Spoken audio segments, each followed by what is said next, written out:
राजा जनक जीवन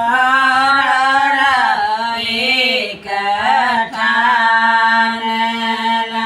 धनुष दिहल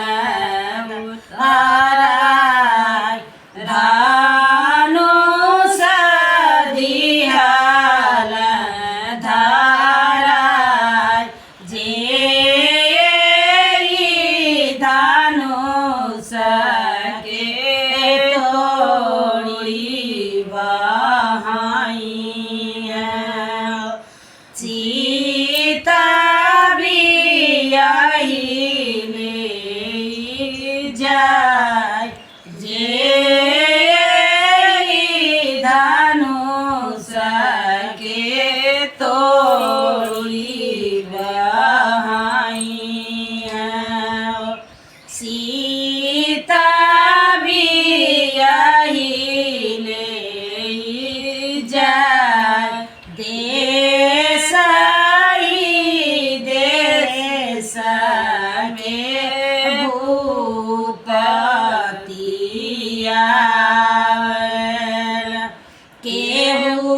नहीं देत उठाय देश देश के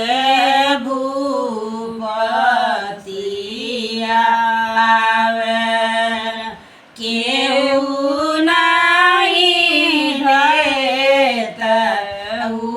उठाय गुरुजी के आज्ञा लेके राम लक्ष्मण आवेल धनुष लिहल उठाय गुरुजी के आज्ञा लेके राम लक्ष्मण आवेल धनुष लिहल उठाय धनुष उठाय राम डोर नावावेल तोड़ी के देत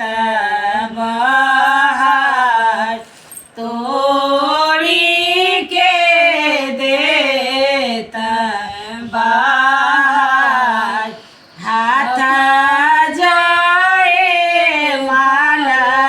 लेके निकली सीता राम